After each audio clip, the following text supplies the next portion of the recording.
നമസ്കാരം, ഞാൻ ആഷ്മി തോമസ്. ഷെക്കീന വേൾഡ് ടുഡേയിലേക്ക് ഏവർക്കും സ്വാഗതം.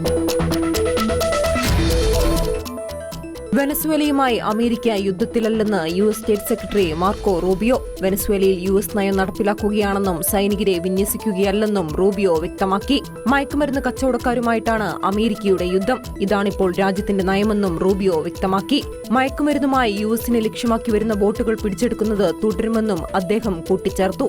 വെനസ്വേല ഒരു പ്രത്യേക ദിശയിലേക്ക് നീങ്ങണമെന്ന് ഞങ്ങൾ ആഗ്രഹിക്കുന്നു. കാരണം അത് വെനസ്വേലയിലെ ജനങ്ങൾക്ക് നല്ലതാണെന്ന് മാത്രമല്ല, അത് ഞങ്ങളുടെ ദേശീയ താൽപര്യത്തിനും നല്ലതാണെന്നും റൂബിയോ പറഞ്ഞു. വെനസ്വേലയുടെ എണ്ണ വ്യവസായം ജനങ്ങളുടെ നന്മയ്ക്കായി നടത്തപ്പെടുന്നതിനും മയക്കുമരുന്ന് കടത്ത് അവസാനിപ്പിക്കുന്നതിനും വേണ്ടിയാണ് ഈ നടപടിയെന്നും റൂബിയോ വ്യക്തമാക്കി. ABCക്ക് നൽകിയ പ്രത്യേക അഭിമുഖത്തിലായിരുന്നു റൂബിയോയുടെ പരാമർശം.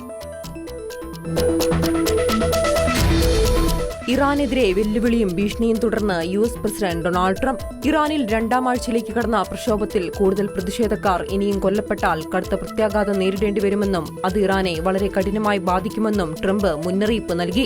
US പ്രസിഡന്റിന്റെ ഔദ്യോഗിക വിമാനമായ എയർഫോഴ്സ് വണ്ണിൽ വെച്ച് മാധ്യമപ്രവർത്തകരോട് സംസാരിക്കുകയായിരുന്നു ട്രംപ്. ഞങ്ങൾ കാര്യങ്ങൾ വളരെ സൂക്ഷ്മമായി നിരീക്ഷിക്കുന്നുണ്ട്. മുൻകാലങ്ങളിലേതുപോലെ അവർ ആളുകളെ കൊല്ലാൻ തുടങ്ങിയാൽ അമേരിക്കയിൽ നിന്ന് അവർക്ക് വലിയ തിരിച്ചടി നേരിടേണ്ടി വരുമെന്ന് ട്രംപ് വ്യക്തമാക്കി. മനുഷ്യാവകാശ സംഘടനകളുടെ കണക്കനുസരിച്ച് ഇറാനിലെ പ്രതിഷേധങ്ങളിൽ ഇതുവരെ കുറഞ്ഞത് 16 പേർ കൊല്ലപ്പെട്ടതായാണ് വിവരം. ടെഹ്റാനിൽ നിന്ന് 130 കിലോമീറ്റർ അകലെ ഗൂമിലാണ് ഏറ്റവും വലിയ പ്രക്ഷോഭം നടക്കുന്നത്. ഇറാനിലെ പ്രതിഷേധങ്ങൾക്കിടെ ഭരണകൂടം തകർന്നാൽ റഷ്യയിലേക്ക് പലായനം ചെയ്യാൻ ഇസ്ലാമിക് റിപ്പബ്ലിക്കിന്റെ പരമോന്നത നേതാവ് ആയത്തുള്ള അലി ഖമനേയി പദ്ധതി ആസൂത്രണം ചെയ്തതായി റിപ്പോർട്ട്. ബ്രിട്ടീഷ് പത്രമായ ദി ടൈംസ് ആണ് ഇക്കാര്യം റിപ്പോർട്ട് ചെയ്തത്. രക്ഷപ്പെടൽ പദ്ധതിയിൽ 86-കാരനായ ഖമനേയും കുടുംബാംഗങ്ങളും സഹായികളും ഉൾപ്പെടെ 20 അടുത്ത ആളുകളും ഉൾപ്പെടും. ഏകദേശം $95 ബില്യൺ വിലമതിക്കുന്ന ആസ്തി ശൃംഖല കൈക്കലാക്കുന്നതിനുള്ള ഒരു മാർഗവും പദ്ധതിയിൽ ഉൾപ്പെടുന്നുണ്ട്.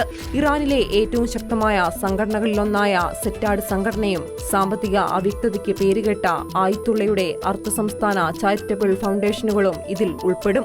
2024 നവംബറിൽ സിറിയൻ ഭരണകൂടം തകർന്നപ്പോൾ റഷ്യയിലേക്ക് രക്ഷപ്പെട്ട മുൻ സിറിയൻ ഏകാധിപതി ബഷർ അൽ അസദിന്റെ പദ്ധതിക്ക് സമാനമാണ് ഖമനേയുടെ പദ്ധതിയെന്നാണ് റിപ്പോർട്ടുകൾ.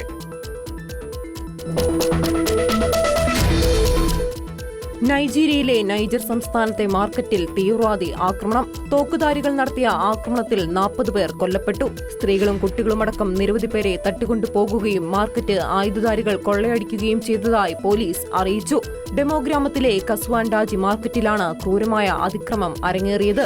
മാർക്കറ്റിൽ അതിക്രമിച്ചു കയറിയ തോക്കുധാരികൾ ആക്രമണം നടത്തുകയായിരുന്നു. തോക്കുധാരികൾ മോട്ടോർ സൈക്കിളുകളിലെത്തി വിവേചനരഹിതമായി വെടിയുതിർത്തതായി ദൃക്സാക്ഷികൾ പറഞ്ഞു. തട്ടിക്കൊണ്ടുപോയ ഇരകളെ രക്ഷപ്പെടുത്താനുള്ള ശ്രമങ്ങൾ തുടരുകയാണ്. ആക്രമണത്തിന് പിന്നിലെ കുറ്റവാളികളെ കണ്ടെത്താൻ അധികാരികൾക്ക് നിർദ്ദേശം നൽകിയതായി നൈജീരിയൻ പ്രസിഡന്റ് ബോല ടിനുബു അറിയിച്ചു. മധ്യ സിറിയയിലെ IS ഭീകരരുടെ ഭൂഗർഭ ആയുധ കേന്ദ്രത്തിൽ ബ്രിട്ടനും ഫ്രാൻസും സംയുക്ത ആക്രമണം നടത്തി. റോയൽ എയർഫോഴ്സ് ടൈഫൂൺ ജെറ്റുകൾ ഫ്രഞ്ച് എയർഫോഴ്സിന്റെ ഫൈറ്റർ ജെറ്റുകളുമായി ചേർന്നാണ് ആക്രമണം നടത്തിയതെന്ന് UK പ്രതിരോധ മന്ത്രാലയം അറിയിച്ചു. ദൌത്യം പൂർണ്ണമായും വിജയകരമായിരുന്നുവെന്നും പ്രതിരോധ മന്ത്രാലയം കൂട്ടിച്ചേർത്തു.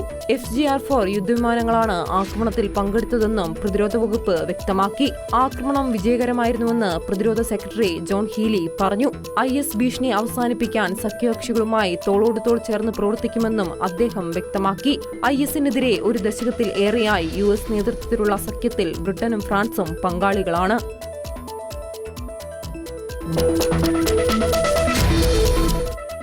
വടക്കൻ ഗാസ മുനമ്പിലെ ബെയ്റ്റ് ലാഹിയിൽ 2 കിലോമീറ്റർ നീളമുള്ള ഒരു ഭീകര തുരങ്കം തകർത്തതായി ഇസ്രായേൽ സൈന്യം അറിയിച്ചു.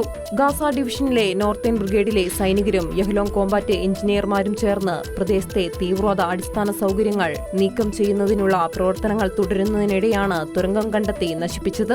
തെക്കൻ ഇസ്രായേലി നഗരമായ സെഡെറോട്ടിൽ ആക്രമണം നടത്താൻ വെച്ചിരുന്ന ഒരു റോക്കറ്റ് ലോഞ്ചർ തുരങ്കത്തിൽ ഉണ്ടായിരുന്നതായും സൈന്യം സ്ഥിരീകരിച്ചു. പ്രദേശത്തെ തീവ്രവാദ അടിസ്ഥാന സൗകര്യങ്ങൾ തകർക്കുന്നതിനുള്ള പ്രവർത്തനങ്ങൾ സൈന്യം തുടരുകയാണെന്നും മേഖലയിൽ ഭീകരവിരുദ്ധ പ്രവർത്തനങ്ങൾ തുടരുമെന്നും സൈന്യം അറിയിച്ചു. തെക്കൻ ലബനനിലെ അൽ-ജുമൈജിമയിൽ IDF നടത്തിയ ആക്രമണത്തിൽ 2 ഹിസ്ബുള്ള തീവ്രവാദികളെ വധിച്ചതായി സൈന്യം സ്ഥിരീകരിച്ചു. പ്രദേശത്ത് ഭീകരസംഘടനയുടെ അടിസ്ഥാന സൗകര്യങ്ങൾ പുനഃസ്ഥാപിക്കാൻ തീവ്രവാദികൾ ശ്രമിച്ചിരുന്നതായും സൈന്യം പറഞ്ഞു. ഹിസ്ബുള്ളയുടെ അടിസ്ഥാന സൗകര്യങ്ങൾ പുനർനിർമ്മിക്കാനുള്ള തീവ്രവാദികളുടെ ശ്രമങ്ങൾ ഇസ്രായേലും ലബനനും തമ്മിലുള്ള ധാരണകളുടെ നഗ്നമായ ലംഘനമാണെന്ന് സൈന്യം പ്രസ്താവനയിൽ വ്യക്തമാക്കി. ഇസ്രായേലിനെതിരായ ഭീഷണി നീക്കം ചെയ്യുന്നതിനും രാജ്യത്തെ സംരക്ഷിക്കുന്നതിനുമായി IDF പ്രവർത്തനം തുടരുമെന്നും സൈന്യം അറിയിച്ചു. കഴിഞ്ഞയാഴ്ച പുറത്തുവിട്ട കണക്കുകൾ പ്രകാരം 2025 ഉടനീളം ഹിസ്ബുള്ള 1920 വെടിനിർത്തൽ ലംഘനങ്ങൾ നടത്തിയതായി ഇസ്രായേൽ സൈന്യം റിപ്പോർട്ട് ചെയ്തിട്ടുണ്ട്.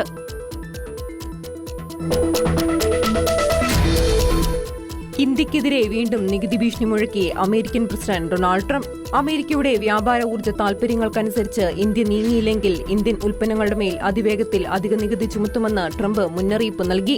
റഷ്യയിൽ നിന്നുള്ള എണ്ണ ഇറക്കുമതിയുമായി ബന്ധപ്പെട്ട് ഇന്ത്യ സ്വീകരിക്കുന്ന നിലപാടുകളിലുള്ള അതൃപ്തി തന്നെയാണ് വീണ്ടും നികുതി ഭീഷണിക്ക് പിന്നിലെന്നാണ് റിപ്പോർട്ട്. പ്രധാനമന്ത്രി നരേന്ദ്രമോദിയെ വളരെ നല്ല മനുഷ്യനെന്ന് പ്രശംസിച്ചെങ്കിലും വ്യാപാര കാര്യങ്ങളിൽ ഇന്ത്യയുടെ നിലപാടുകളിൽ താൻ സന്തോഷവാനല്ലെന്ന് അമേരിക്കൻ പ്രസിഡന്റ് ഡൊണാൾഡ് ട്രംപ് വ്യക്തമാക്കി. ഇന്ത്യയുമായി അമേരിക്കയ്ക്ക് വലിയ വ്യാപാര ബന്ധമുണ്ടെന്നും ഇന്ത്യയുടെ മേൽ അതിവേഗം താരിഫ് വർദ്ധിപ്പിക്കാൻ തങ്ങൾക്ക് കഴിയുമെന്നും അത് ഇന്ത്യക്ക് വലിയ തിരിച്ചടിയാകുമെന്നും അദ്ദേഹം കൂട്ടിച്ചേർത്തു. ട്രംപിന്റെ സമ്മർദ്ദം ശക്തമായതോടെ റഷ്യയിൽ നിന്നും അമേരിക്കയിൽ നിന്നും വാങ്ങുന്ന എണ്ണയുടെ വിവരങ്ങൾ കൃത്യമായി സമർപ്പിക്കാൻ ഇന്ത്യയിലെ എണ്ണ ശുദ്ധീകരണശാലകളോട് കേന്ദ്ര സർക്കാർ ആവശ്യപ്പെട്ടിട്ടുണ്ട്.